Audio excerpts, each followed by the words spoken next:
A little ditty that I learned at Camp Ramah 20 years ago. Ein beirat sarich li'mod ivrit, kizot safa ma'od shirit. We have no choice. We have to learn Hebrew because it's such a beautiful and lyrical language.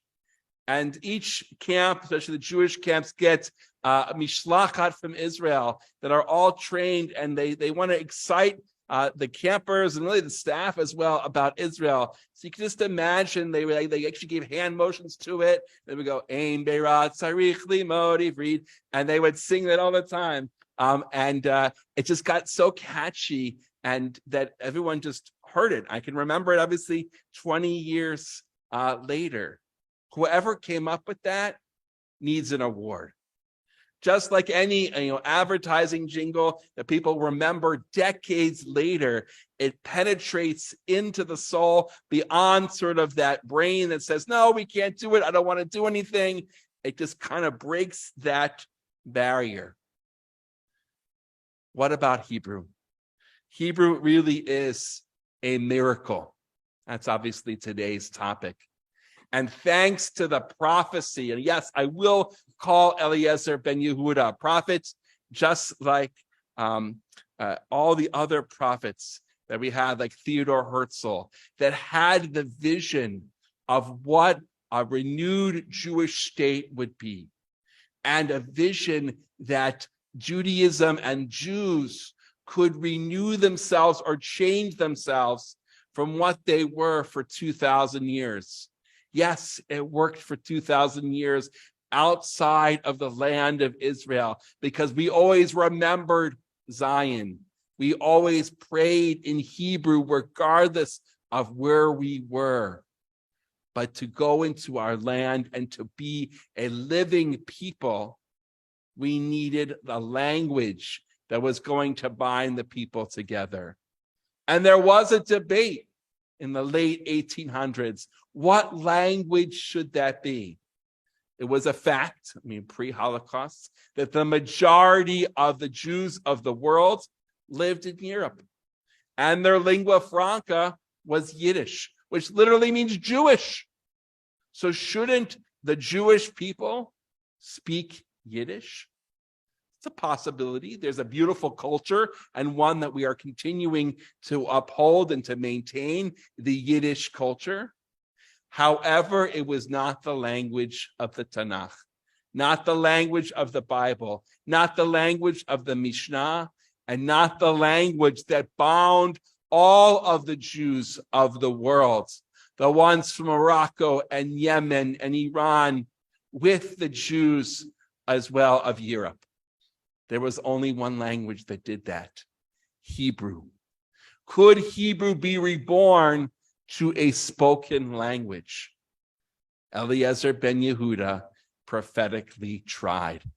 There's the famous story that he moved to Palestine, and his firstborn son, Ben Sion, a son of Zion, was literally kind of hermited so that all he heard was Hebrew.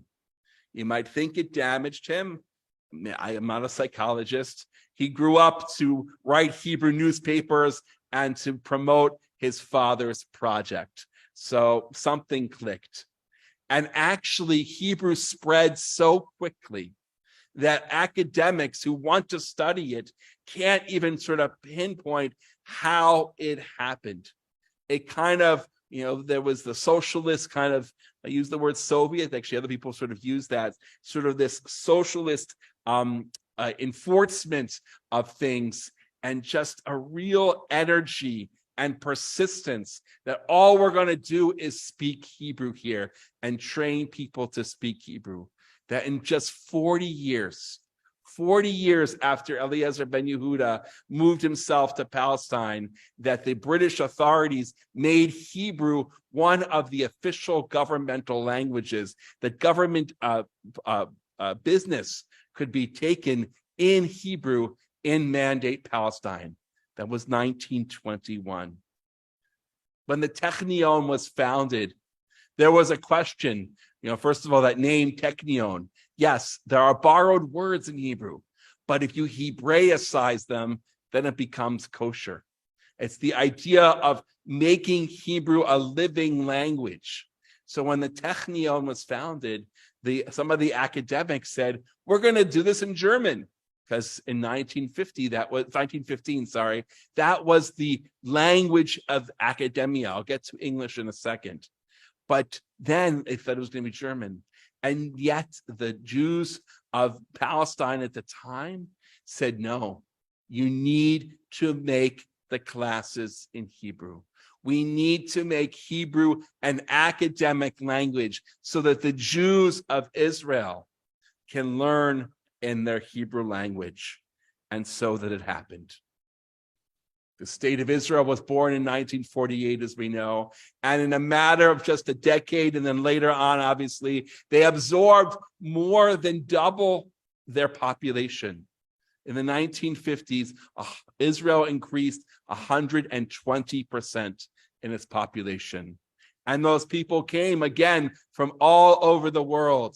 Survivors from Europe, people from Morocco and Algeria and Yemen and Iran, Iraq, all over the place. And they needed to learn one language. So Israel really created the Ulpan method. The Ulpan method with sort of immersive language. I bet you that all the Babbel and all the different apps take the same learning pedagogical methods of the Ulpan and now put it online, of just hearing the words over and over and having people repeat them over and over and just making it immersive. And in that time, people now are able to speak Hebrew, and you have generations of people more than just Ben Sion, Ben Yehuda, who have Hebrew as their native tongue. But let's jump to today, where Hebrew is facing a lot of headwinds and challenges, both in Israel and even here, obviously stronger in America. Israel has succeeded as a global economy. It's the high-tech startup, because the Technion knew what it was talking about. And Hebrew use has weakened somewhat. Obviously, we also have the globalization of media, the internet, everything at our fingertips. And so now the malls all have English on their signs.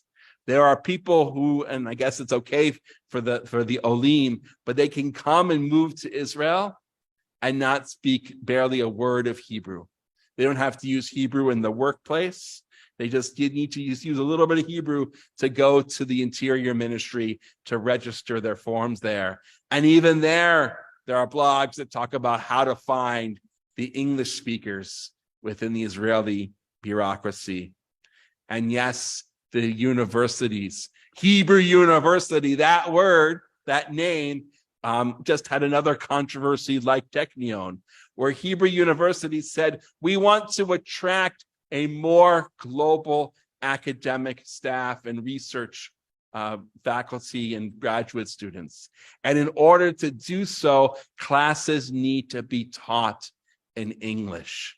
And so now they're having that fight. Is this the Hebrew University of Jerusalem or the English University of Jerusalem?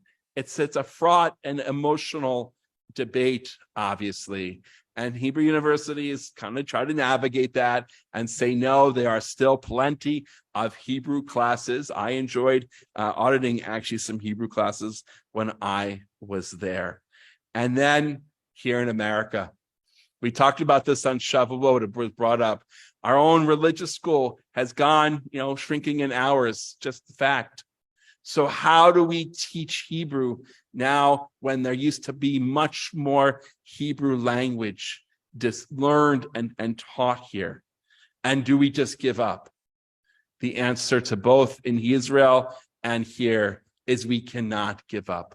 We need to find a way with all the realities of the internet, the realities of academia, the realities of what the Jewish community is sort of facing with our children and how many sports and whatever it is.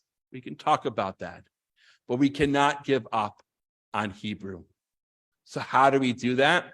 I'm not going to spend a long time, but I'm going to go back to our ditty. Kizot safa ma'od shirit. Hebrew is a shir means song, but also means poetic. Hebrew is a poetic, but also musical language. Let's make sure to redound and to revive and continue our culture of Jewish poetry, prayers, but even modern day poetry, as well as song. This past week was the choral festival up in Connecticut, and Shirenu sang Bashana Haba'ah, one of the beautiful Hebrew songs of the 20th century. If we hear those songs and we sing them to ourselves and sing them to our children, hopefully we will inspire each other to learn more Hebrew, just to keep practicing it. And again, to go back to the camp mode, it's not about learning all your declensions and your prepositions and things like that. It's just using the Hebrew, even if it's a little bit grammatically incorrect. It's just getting it off of the tongue. If we can get Hebrew off of the tongue, then we'll revive it. So truly, we have to say to ourselves, Ein Beira Sarich Lilmod Ivrit. We have no choice. If we want our culture to thrive, we must learn and really, I'd say, sing in Hebrew, because it is such a beautiful language. Shabbat Shalom.